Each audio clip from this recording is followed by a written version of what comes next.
할렐루야. 1989년에 서울의 역에서 버려진 아이가 하나 있었습니다.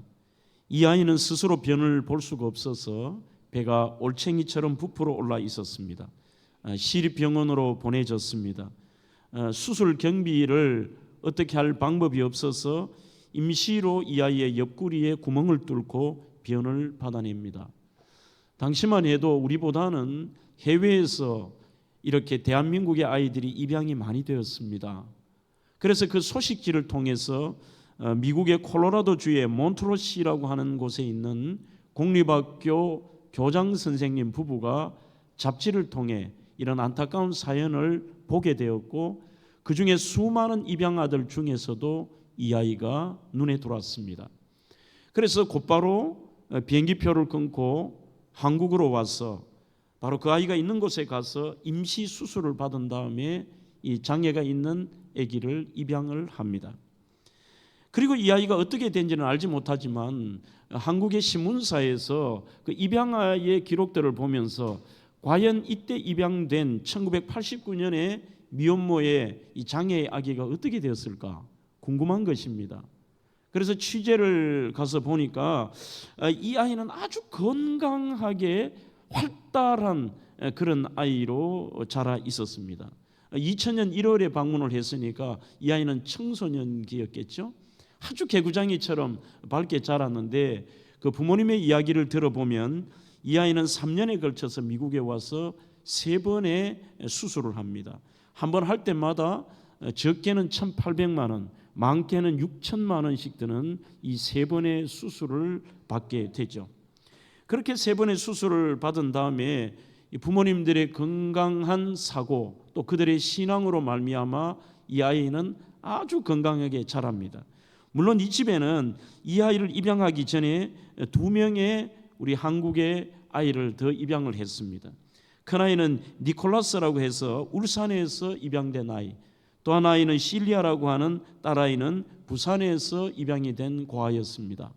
그렇지만 3번째 이 아이는 장애까지 아주 심각한 아이였고, 그렇지만 이 아이는 이름이 이안 헤이건이라고 하는 아이인데 아버지는 리처드 헤이건이고요. 얼마나 그 부모님의 사랑 속에 자랐는지 아이는 어릴 때의 그 상처와 그 아픔이 하나도 없는 것입니다. 거기에 신문사에서 충격을 받고 이 아이가 이렇게 자랄 수 있고 건강하게 생활할 수 있는 비결이 어디에 있느냐. 그래서 그때 제가 이 잡지를 통해서 이 글을 보았습니다만 바로 그때의 이 보고서의 제목이 The Marks of Parent Love라고 하는 부모님의 사랑의 흔적이다, 표시다. 이게 제목이었습니다. 왜 이런 제목을 붙였느냐 하면 신문사 기자가 인터뷰를 하면서 아이에게 옛날에 궁금하지 않습니까? 옆구리에 뚫어서 했고 이 아이가 장애가 있기 때문에 그것이 어떻게 이제 궁금해서 보자고 하니까 온 몸에 수술 자국이 있는 거예요. 하지만 아이가 조금 더 우울해하거나 그것을 부끄럽게 여기는 게 아니라 청소년 아이의 입에서 나올 말이 아닙니다. 그 아이가 그렇게 표현하더라는 거예요.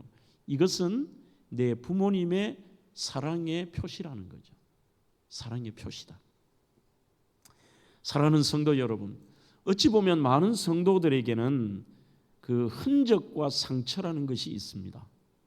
오늘 설교의 제목이 흔적이라고 잡아보았습니다만 대다수의 사람들은 여기에서 특별한 자국이나 흔적이라고 생각할 때에 부정적인 의미가 참 많습니다.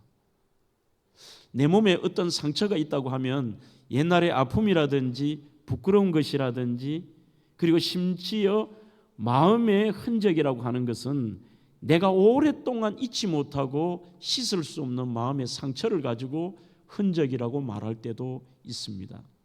그렇지만 오늘 이 본문에서 사도 바울은 흔적이라는 단어를 쓰고 있는데 영어의 번역에도 마크라고 되어 있습니다. 그 흔적이라는 단어가 헬라어로 스티그마라는 말이 더 마크스, 상처, 표시, 심지어는 소유주가 누구인가를 표시하는 도장. 우리가 말들이나 소들이 주인이 누구인가를 하기 위해서 낙인을 찍잖아요. 그런 것들도 역시 스티그마라고 표현하는 것입니다. 그 표현이지만 어찌 보면 우리는 내가 하나님의 자녀 성도라고 하면서도 정말 내가 가져야 될 이 스티그마가 없고 오히려 오랫동안 내 마음의 상처와 아픔들, 부끄러움들을 내 삶의 스티그마로 간직하고 살아가는 사람이 의외로 참 많습니다. 그런데 어찌했든지 오늘 이 사도 바울은 갈라디아 성도들을 향해서 스티그마라는 단어를 자기에게 쓰고 있습니다. 17절입니다. 이후로는 누구든지 나를 괴롭게 하지 말라. 내가 내 몸에 예수의 흔적, 즉 예수의 스티그마를 가졌다고 말하고 있습니다. 그러면 도대체 이 바울이 이야기하는 스티그마, 상처, 흔적이 뭘까? 카일 델리치라고 하는 분의 주석책에는 이렇게 요약을 하고 있습니다. 그가 말했던 스티그마는 예수님을 증거하거나 예수를 위해 살다가 받은 고난의 상처이다. 예수님의 형상을 닮아가기를 원하는 사람에게 나타나는 예수님의 자국이다. 이런 아주 멋진 말을 합니다. 예수님의 자국. 자, 그렇다면 우리는 지울 수도 잊을 수 없는 수많은 사람들이 삶의 상처의 이 흔적들을 안고 살아가지만 우리는 그리스도인이라면 오늘 이 바울이 고백한 것처럼 저는 이 설교를 묵상하고 준비하면서 저 자신에게 늘 설교를 해보는 거예요. 나는 과연 목사로서 구별된 성직자라고 하지만 내가 예수님의 이 그 자국, 내가 예수 믿는 것으로 통하여서 또 목회자로서 가지는 내 속에 예수님의 흔적이 있느냐, 한번 그것을 생각해 본 것입니다. 가장 먼저 이 본문의 배경을 잠깐 설명하면 이렇습니다. 왜 이런 말이 나오게 되었느냐 하면 갈라디아 교회는 AD 47년에 바울이 3번의 선교 여행 가운데 첫 번째 선교 여행 때에 세운 교회입니다. 그 교회가 아주 건강하게 갈라디아에서 한 교회는 아닙니다. 바로 터키 지역의 갈라디아라고 하는 그 지역에 있는 교회들의 성도들을 의미하는데 그곳의 성도들이 참으로 믿음의 신실함으로 살아갔고 그게 만족하면서 다른 지역에 전도를 가서 다시 AD 49년 딱 2년 만에 이 교회를 방문을 합니다. 놀라운 일이 벌어집니다. 좋은 쪽으로 교회가 성장되어 있는 것이 아니라 우리는 성경의 데살로니가 교회라든지 이런 교회들은 추후 방문 속에 더 아름답게 성장하는 교회도 있었지만 이 교회는 그렇지 않았습니다. 교회 안에 문제 있는 사상들이 완전히 교회를 초토화시켜버린 겁니다. 그 첫 번째는 율법주의입니다. 두 번째는 열광주의입니다. 이 열광주의라고 하는 것은 그 속에 영지주의자들의 사상이 들어 있습니다. 율법주의라고 하는 것은 이것입니다. 내가 예수를 믿지만 그 율법을 강조하면서 사람들에게 엄청난 무게를 주면서 오히려 신앙의 본질인 예수님을 잊게 만드는, 예수 예자도 없고 형식적인 신앙생활을 하며 오늘 하나님을 믿는다고 하지만 엉터리와 같은 율법주의자들. 이거 지켜야 돼, 이거 해야 돼. 예수님이 없는 거죠. 그 다음에 두 번째, 이 열광주의자 속에 있는 영지주의는 뭐냐 하면은 하나의 세상 속에서 너희들이 어떻게 살든지 간에 영혼과 육신의 분리를 생각하는 거죠. 이원론자이기 때문에 쉽게 제가 설명을 드립니다. 아무리 우리가 어떤 죄를 짓고 더럽게 살아도 그게 영혼 구원, 나 예수 믿었어, 그리고 이미 나는 구원받았다는 그들에게는 육신의 부활을 믿지 않습니다. 육신은 이 땅에 살다가 사라져버리는 것입니다. 영혼은 영생불멸하는데 그 영혼에 영향을 주지 않는 거예요, 믿어버리면. 그러니 이 땅에서 온갖 더러운 그런 세상에 나가서 신전에 가서 여사제들과 더러운 성적인 문란한 생활을 하고 온갖 술파티를 벌이고 탐욕과 거짓과 온갖 세속적인 거 살아도 전혀 죄책감이 없는 것이에요. 이게. 이 두 가지가 교회를 초토화시켜버려서 바울이 가보니까 너무너무 가슴 아픈 거예요. 자기들은 신앙생활하고 있다고 생각하지만 이게 무슨 교회냐는 거예요. 이게 무슨 하나님의 영광을 드러내고 하나님의 자녀라는 것입니까? 그래서 바로 그는 이 갈라디아서를 다시 자기가 돌아오죠. 다른 지역에서 이 갈라디아 성도들에게 편지를 쓰면서 핵심이 이겁니다. 왜 너희들은 예수님 안에서 참된 자유를 얻지 못해? 율법에 얽매여서 삶의 고통과 거기에 이게 신앙의 본질이고 그게 어떤 구원받는 길이고 그게 아닌데도 불구하고 여기에 목숨을 걸고 이거 해라 저거 해라 거기에 얽매여서 왜 그렇게 살아? 우리는 오직 믿음으로 구원을 받으며 그 안에서 참된 자유함을 누려라. 이게 바로 갈라디아의 핵심입니다. 그 다음에 두 번째는 우리의 삶 속에서 결국은 그 믿음은 삶의 행위로 나타나는데 너희들은 온갖 세상의 상처와 더러운 것들과 사고와 잘못된 것들의 그 수많은 이 흔적을 가지고 살아가지만 진짜 중요한 것은 뭐냐? 오늘 예수님 자녀다운 삶이 필요해. 그리고 그 삶 속에서 너희들이 과연 내 자신의 육신의 삶을 통한 이게 아니라 진짜 하나님의 자녀로서 예수님의 그 흔적, 하나님의 자녀로 살아가면서 받아야 된 그 핍박에 예수님의 그 자국이 있느냐, 이 깊은 이야기를 하고 있는 것입니다. 그렇다면 가장 먼저 믿는 것처럼 보이지만 예수의 흔적 없는 율법주의와 열강주의를 경고하고 있습니다. 11절입니다. 내 손으로 너희에게 이렇게 큰 글자를 쓴 것을 보라. 그렇게 되어 있습니다. 글자 앞에 글자와 달리 이게 크고 바울이 직접 쓴 부분이라는 것인데 그 바울이 갈라디아서를 안 썼다는 얘기가 아닙니다. 바울은 이 눈이 좋지 않습니다. 성경에도 안질이 있다고 되어 있죠. 그래서 로마서 16장 22절에 보면은 너디오라는 사람을 통해 대피를 하게 합니다. 자기는 말을 하는 거죠. 그러면 거기에 대해서 이렇게 글을 쓰는 겁니다. 그것은 바로 바울의 말이죠. 오직 그러면 크게 썼다는 건 이게 뭘까요? 우리 한국말로 하면 이런 겁니다. 쓰다가 왜 아이들에게 중요한 거 있으면 선생님이 가르치다가 이거는 별표, 이거는 동그라미, 그런 의미입니다. 이거는 정말 중요하다는 겁니다. 그러면 그가 강조해서 직접 쓴 내용이 뭐냐? 오직 예수 그리스도만이 구원자이며 너희들은 십자가만을 자랑해야 돼. 율법주의자들, 그들의 특징, 바리새인과 서기관 같은 자, 그들의 특징이 뭐냐? 다들 자기 자랑이에요. 신앙생활에 있어서의 예수라고는 눈꼽만큼도 없는 거예요. 오늘 주님의 그 피 묻은 십자가와 주님의 그 영광스러운 부활에 대한 이 신앙의 원초적인 복음이 없어요. 그저 종교생활과 이 율법주의 속에서 내가 자기밖에 없는 거죠. 이게. 오늘 12절로 13절입니다. 무릇 육체의 모양을 내려 하는 자들이 억지로 너희에게 할례를 받게 하면 그들이 그리스도의 십자가로 말미암아 박해를 면하려 함뿐이라. 할례를 받은 그들이라도 스스로 율법은 지키지 아니하고 너희에게 할례를 받게 하려 하는 것은 그들이 너희 육체로 자랑하게 하려 함이라. 제가 쉽게 설명을 드립니다. 이런 것입니다. 사람들에게 자기 혼자 그렇게 율법주의로 살아가는 게 아니라 이러한 소위 은혜가 사라지고 십자가의 복음이 없는 사람의 특징은 이겁니다. 사람들에게 그것을 자기 스타일로 강조하는 거예요. 이게 할례 받아야 돼. 주의를 지켜도 안식일을 지켜야 돼. 그리고 613가지의 이 율법 너 했어 안 했어? 너 안 했잖아. 오늘 더 여기서 한 단계 더 나가는 이야기를 합니다. 자기도 지키지 못하면서.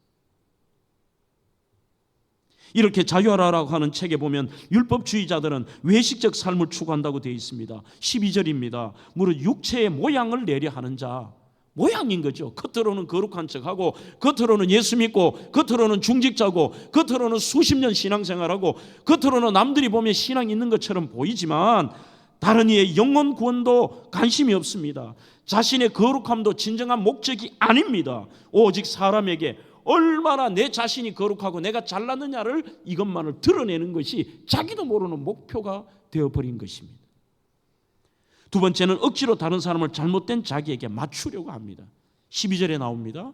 억지로 너희에게 할례를 받게 하면 그래야만 너도 구원받는다. 이 무서운 얘기입니다. 하나님께서 정하신 방법도 아닙니다. 자기의 기준이 하나님 기준보다 높습니다. 하나님이 어떻게 생각하시느냐 이것도 관심이 없습니다. 하나님이 정하신 방법이 뭔가도 관심이 없습니다. 그저 자기가 생각하는 대로 이게 맞아. 할례해야 구원을 받아. 세 번째는 불의와 세상과 쉽게 타협합니다. 12절에 그들이 그리스도의 십자가로 말미암아 박해를 면하리 한 뿐이라. 하나의 신앙생활이 도구인 것이죠. 예수 믿어가 나도 구원받고 혹시나 보험 들듯이 말이죠. 우리는 이를 향하여 종교인이라고 말합니다. 네 번째는 13절에 보면 위선자의 모습을 가지고 있습니다. 스스로 율법은 지키지 아니하고 이렇게 되어 있습니다. 마태복음 23장 4절에도 저희는 말만 하고 행치 아니하며 또 무거운 짐을 묶어 사람의 어깨에 지우되 자기는 이것을 한 손가락으로도 움직이려 하지 아니하며 이렇게 말하고 있습니다. 츄리안 차비진이라는 분의 지저스 올이라고 하는 아주 읽을만한 책이 있습니다. 여기에 보시면은 정말 이 문제에 있는 이러한 소위 종교인들의 특징을 7가지로 정리를 합니다. 첫 번째, 성경과 상관없는 규칙을 만들어낸다. 이거는 하나님의 뜻도 아니고 성경의 내용도 아닌데 자기의 그 의의 기준을 만들어 놓는 거죠. 거기에 안 맞으면 모든 게 비판인 거예요. 남을 정죄하죠. 두 번째는 참 안타깝습니다. 그 규칙을 하나님의 뜻과 상관이 없는데 죽도록 지킨다. 죽도록 지킨다. 세 번째, 자기 자신에게도 참 가슴 아픈 얘기입니다. 규칙을 어길 때는 자신을 가혹하게 벌한다. 네 번째, 규칙을 지킬 때는 스스로 자랑스러워한다. 하나님이 자랑스러워하지도 않아요. 자기가 만들어 놓은 법에 자기가 그대로 해놓고는 자기가 자랑스러워합니다. 내가 말이죠. 대단한 거예요 이게. 참 불쌍한 거예요 이게. 다섯째, 남들을 정죄하는 심판관으로 자신을 임명한다. 모든 게 자기가 기준이에요. 이거는 맞고 이거는 틀리고 이거는 이랬고 저거는 저랬고. 하나님이 어떻게 생각하실까? 정말 주님의 뜻이 뭘까는 아닙니다. 자신의 기준입니다. 여섯째, 규칙을 어기거나 다른 규칙을 따르는 사람들을 혐오한다. 마지막 일곱째, 패자를 멸시한다. 이렇게 되어 있습니다. 마태복음 6장 1절에도 사람에게 보이려고 그들 앞에서 너희 의를 행하지 않도록 주의하라고 되어 있습니다. 여러분, 이런 우리 율법주의자들과 열광주의자들의 특징은 절대로 예수님에게는 관심이 없습니다. 그리고 이러한 자기 의를 통해 살아가고 자기 기준으로 살다가 수많은 세상의 이 스티그마를 안고 살아갑니다. 자기가 상처를 받아요. 나 누구 때문에 상처받았고 그리고 남에게 이 상처를 주면서 합니다. 오늘 저는 이런 사람들을 비판하기 위해서 설교하는 것은 절대 아닙니다. 중요한 것은 바로 두 번째 대지입니다. 내가 가져야 할 흔적은 예수의 십자가, 바로 예수님의 흔적인 것입니다. 하나님의 영광을 위한 흔적이 우리에게 있느냐. 본문 14절입니다. 그러나 내게는 우리 주 예수 그리스도의 십자가 외에 결코 자랑할 것이 없으니 그리스도로 말미암아 세상이 나를 대하여 십자가에 못 박히고 내가 또한 세상을 대하여 그러하니라. 고린도전서 2장 2절에도 내가 너희 중에서 예수 그리스도와 그의 십자가에 못 박히신 것 외에는 아무것도 알지 아니하기로 작정하였노라. 저는 이게 우리 교회가 나가야 될 방향성입니다. 어제 우리 당회가 정말 심도 있게 고민하면서 내년부터 제가 지난 주일 설교했던 내용처럼 우리 교회는 사랑의 공동체로서 이제 하나의 이 소그룹 자체를 활성화하려고 합니다. 여러분들 그 모임에서 절대로 세속적으로 만들지 마십시오. 그저 모였다고 하면 세상의 이야기와 오늘 모여서 남의 이야기들과 부정적인 이야기들, 그것은 하나님의 마음을 아프게 하고 하나님의 영광과는 아무것도 없습니다. 오직 우리는 그의 십자가에 못 박히신 것 외에는 아무것도 알지 아니하기로 작정하였노라. 뭐이냐? 예수님 이야기, 은혜 받은 이야기, 사랑의 이야기, 어떻게 하면 우리가 낙심한 자들을 세울까 하는 이야기, 전도하는 이야기, 선교하는 이야기, 사랑하는 이야기. 우리는 그것 위에는 자랑할 것도 없고요. 그런데 오늘 바울은 뭐라고 얘기하느냐? 이게 쉽지 않은가 봐요. 이 작정이라는 단어가 대단히 강한 단어입니다. 내 결심하고 또 결심한다, 그런 뜻입니다. 조금 전에 제가 인용한 이 출애굽 차비전의 책에 보면은 그리스도 예수 없는 기독교에 빠지지 마십시오. 이게 지금 현재 현대 기독교의 가장 큰 문제입니다. 나는 교회 다닙니다. 나는 신앙생활을 수십 년 했습니다. 나는 심지어는 기독교인이고 신앙생활을 한다고 하지만 그 속에 예수가 없습니다. 가장 경고하면서 가장 안타까운 것이 바로 예수님 없는 기독교에 빠지지 말라. 그저 모이면 정치 이야기, 돌아가는 이야기, 세상의 이야기, 남의 이야기들로 통하여서 도대체 내 삶을 여러분들 한번 점검해 보십시오. 내가 얼마나 십자가의 이 흔적에 빠져 있는지 엄밀히 점검한다면 내 속에 예수가 없는 거예요. 전부 비본질적인 것이 내 신앙의 전부인 것입니다.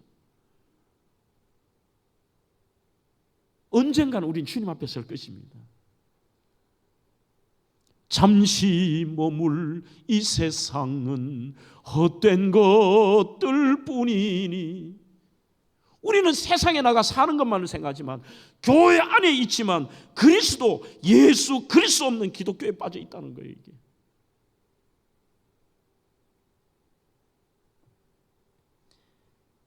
줄리안 차비지는 왜 제목을 그렇게 붙였을까? Jesus all, 그분이 모든 것입니다.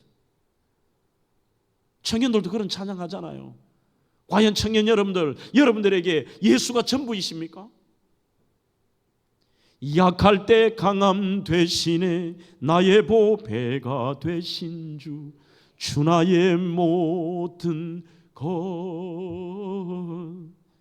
쓰러진 나를 세우고 나의 빈 잔을 채우네. 우리는 이런 일이 있을 때마다 내 속에 예수의 스티그마가 생기는 거예요. 그래, 주님이 쓰러진 나를 이렇게 세우셨지, 주님이 나의 빈잔을 이렇게 채우셨지, 이런 경우에 주님이 이렇게 하셨다라는 이런 우리의 스티그마가 필요하다는 것입니다. 주 나의 모든 것, 예수 어린 양 존귀한 이름, 예수 어린 양 존귀한 이름, 그 예수가 나의 모든 것이라는 이 예수님을 특별한 나를 정하여서 우리가 그분의 나를 위하여 살찌기고 피 흘리심을 경험하는 것이 오늘 이 거룩한 예수님이 제정하신 성찬 예식입니다. 그래서 평시도 그렇지만 오늘은 특별히 여러분들이 이 떡과 잔을 나누면서 생명 바쳐 나를 사랑해 주시고 변함없이 나를 사랑해 주신, 나를 위해 살찌기신 그분을 기념하고 기억하고 감사하고, 나를 위해서 보배로운 피를 흘려주신 그분의 그 감격스러운 나를 향한 사랑을 생각하며 우리가 감사하고 감격하는, 그것이 바로 성찬 예식인 것입니다. 여러분, 우리는 예수 이외에는 아무것도 아닙니다. 우리의 삶의 모든 것 지저스 올입니다. 우리는 음악의 아버지 어머니라고 하면 흔히들 요한 세바스찬 바흐와 핸델을 생각하죠. 그런데 이 두 분이 희한하게도 태어난 연도가 같습니다. 같은 해 태어났는데 일평생 바흐 같은 경우는 256편의 칸타타를 작곡했고 핸델도 수백 편의 이 아름다운 곡을 만들었는데 핸델의 할렐루야 같은 경우는 우리가 누구나 잘 알지 않습니까? 희한하게도 이 두 사람이 저는 이렇게 생각해요. 음악의 아버지와 어머니가 될 수 있었던 이유가 뭘까? 그는 음악적인 야망이 아닙니다.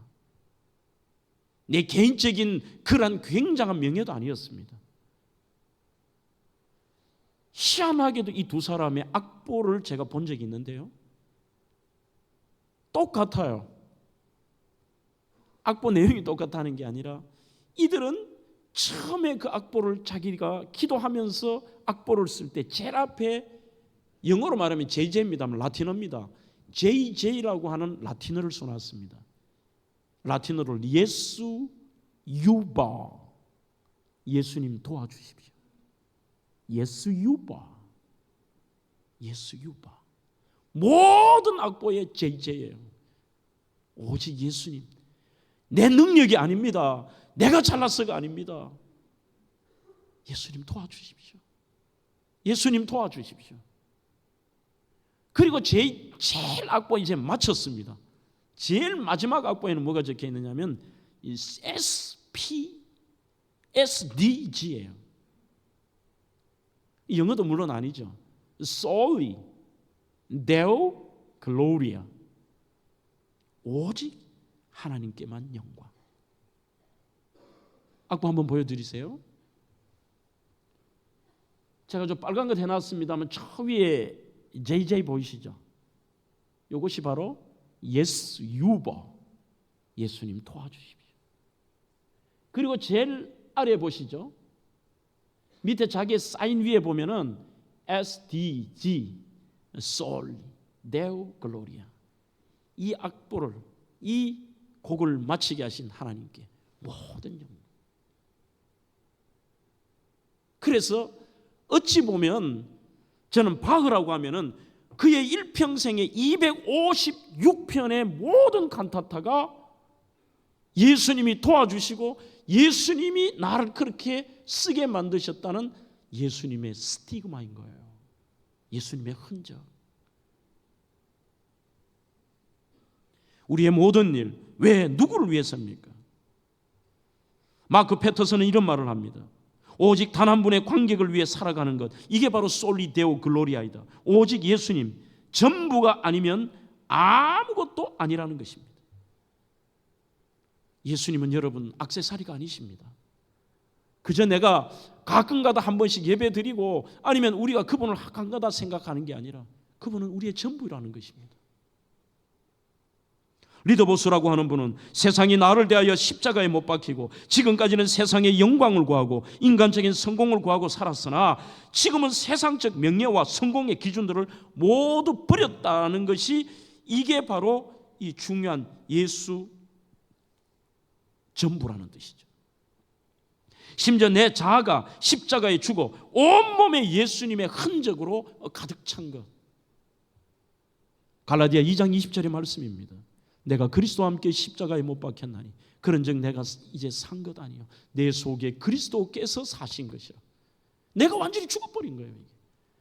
그러면 내가 죽었다는 말은 내 존재가 없다는 게 아니라 나의 자아와 나의 욕망과 나의 명예와 나의 모든 것들이 없고 내가 아니라 나는 예수로 통해서 사는 지저스 올이라는 것이죠.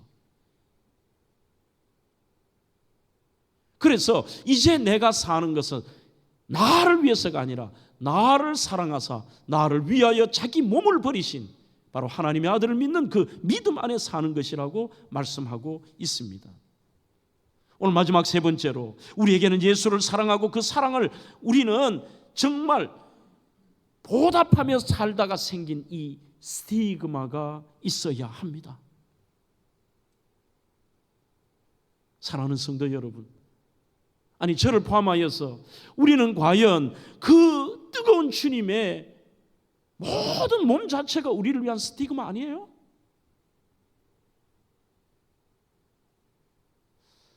이거는 물론 장 목사의 해석입니다. 천국 가서 예수님을 배웠을 때 한번 여러분들 오늘 제 질문에 답을 해보시죠. 천국에서는 부활한 몸은 우리가 부활할 때 가장 영광스럽고 가장 건강하고 가장 젊고 가장 신령한 모습으로 부활을 합니다. 그런데 우리가 천국 가서 예수님을 만났어요. 그러면 예수님 부활하셨는데 예수님의 손바닥에, 이 손에 못자국과 예수님의 옆구리에 창자국이 있을까요? 없을까요?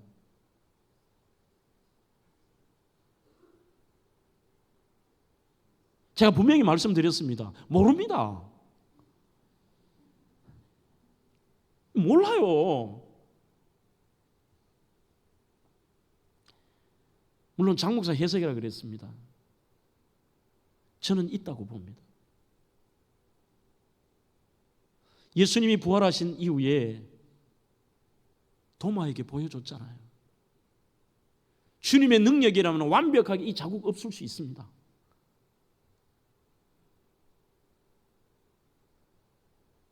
그것은 바로 주님은 그것뿐만이 아니라 오늘 이 땅에서 그가 찔림은 우리의 허물을 인하며 이사야 53장의 말씀처럼 그가 상함은 우리의 죄악을 인함이라. 그가 징계를 받음으로 그가 채찍에 맞음으로 우리가 나음을 입었는데 그분의 채찍에 맞으신 것이 하나하나의 동작마다 나 너 사랑한다는 주님의 그 스티그마세요. 가장 그 스티그마의 절정인 이 십자가의 사랑, 주님의 우리를 위하여 못 박히시고 창에 찔리시고 그 죽음 당하신 가장 사랑의 극치인 그 사랑의 흔적, 저는 있다고 봅니다.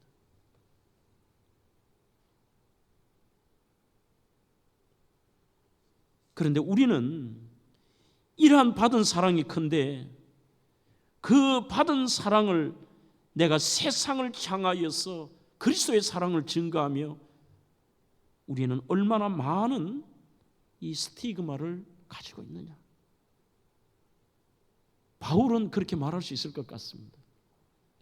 진짜 예수의 흔적이 많습니다. 41 가만 매다면 39대의 채찍에 맞는 것을 수십 번, 성경에 나온 것만 해도 몇 번입니다. 돌에도 맞았습니다. 그 수많은 스티그가 있는데 우리는 예수 믿는 것 때문에 자존심 하나도 내려놓지를 못합니다. 우리 속에 그분의 스티그마를 내 속에 새기지를 못합니다. 내가 얼마나 많은 이 스티그마를 안고 살아가느냐. 리더 보스라고 하는 분은 이렇게 우리에게 말을 하고 있습니다. 예수 그리스도로 말미암아 그분의 깊으신 사랑으로 재창조된 피조물이 나는 어떻게 살아야 할까? 그분은 나를 위하여 모든 것을 이루셨다.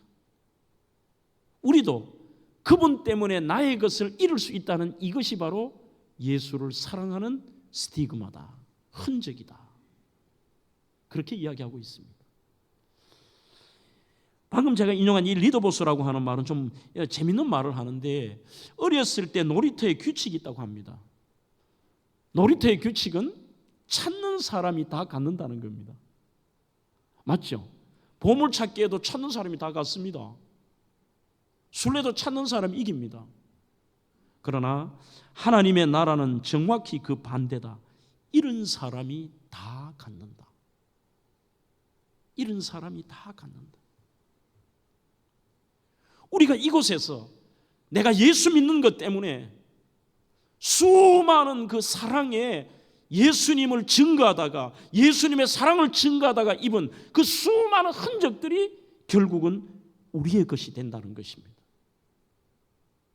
이것이 주님의 평가를 받고 뭐 이 땅에서 나 드러내고 뭐 내가 무슨 일을 했냐, 이거 중요한 거 아니에요. 너 너를 위해 했잖아. 너는 네 기준으로 살았고 내가 없잖아. 내가 없고 구속한 주만 바라보고 그분이 있는 내 삶에 오늘 그분 때문에 내가 받은 상처, 내가 그분 때문에 힘들었던 것들, 내가 그분의 사랑 때문에, 그리고 내가 이 복음을 전파하면서 이 수많은 고난을 당했던 그것이 우리의 영원히 남는 내가 갖는 것이라는 거예요. 이게.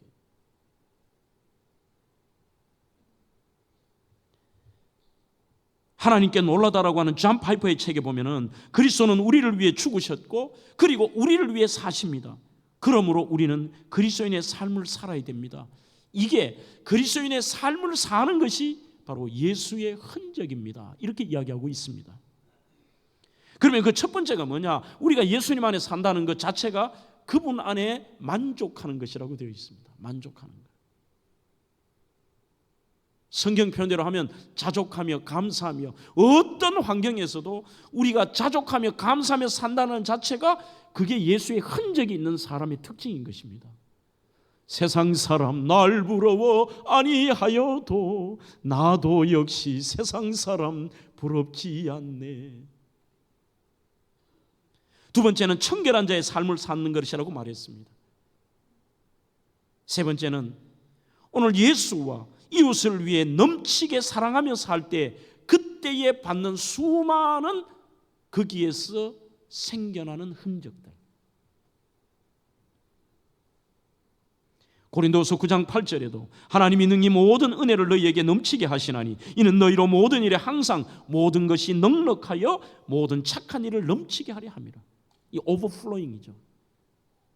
남들이 생각하기보다 더 심하게 막 넘칠도록 지나칠 정도로 사랑하고, 지나칠 정도로 예수님 이야기하고, 지나칠 정도로 전도하고, 지나칠 정도로 이 넘치게 이 착한 일이라는 표현이 그런 뜻입니다. 오늘 그런 것을 통해서 여러분들 쉽지 않습니다. 자존심도 상합니다. 여러 가지 아픔도 있습니다. 고난을 당할 수도 있습니다. 그곳에서 오는 우리의 이 상처, 더 마크를 거룩한 예수님의 흔적이라고 합니다. 오늘 저는 제가 잠시 보았던 한 사람이 이 설교의 마무리에 떠올랐습니다. 미국의 바로 샌프란시스코를 가는 길 우측에 있는 광야의 수도원에 간 적이 있습니다.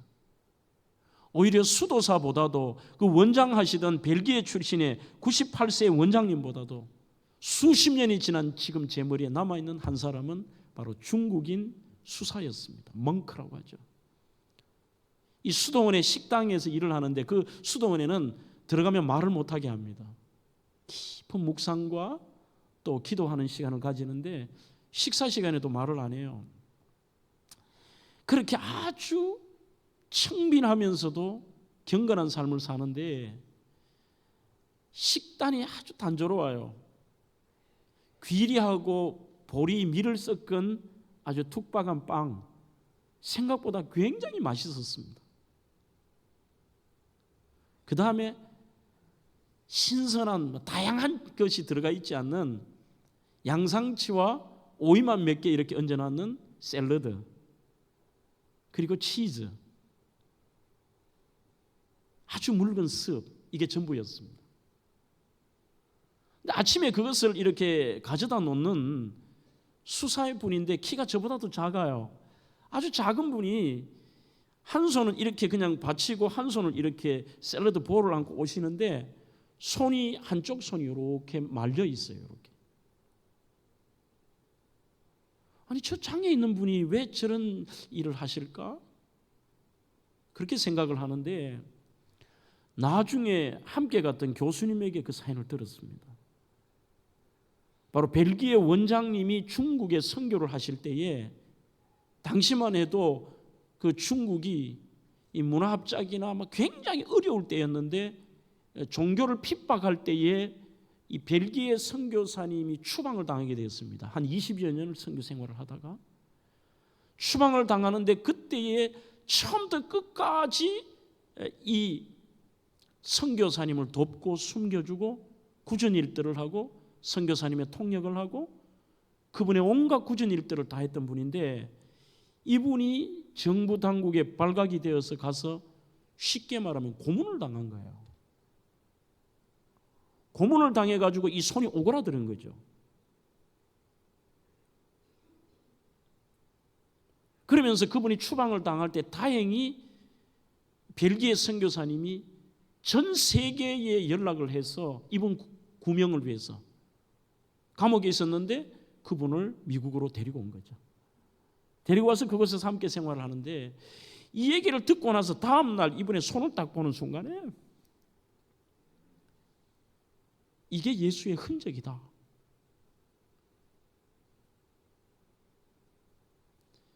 나는 과연 목회자라고 하면서 어떤 예수의 흔적을 가지고 있지? 내가 예수님 때문에 희생하고, 내가 예수님 때문에 참고, 내가 예수님 때문에 고난당하고, 내 삶이 예수님 때문에 이렇게 살아가고, 저번까지 정도가 아니라도 나는 어떤 예수님의 스티그마를 가지고 있느냐? 너무 부끄러운 거예요.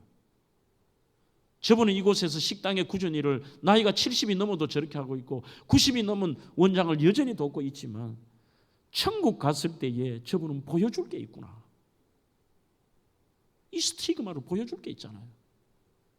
영광스러운 스티그마. 물론 천국 가면 그분의 손은 정상이겠죠. 오늘 여러분 이렇게 질문으로 설교를 마무리하고 싶습니다. 과연 저와 여러분들은 어떤 예수님 때문에 가진 스티그마가 있으십니까? 부족하지만 저와 여러분들이 우리의 남은 인생은 한 번쯤 냉철하게 지금의 우리의 신앙생활을 점검하며 진짜 그리스도인으로서 그분을 위한 그분의 사랑을 전파하는 이 스티그마가 우리 속에도 생겨나기를 주의 이름으로 축원합니다.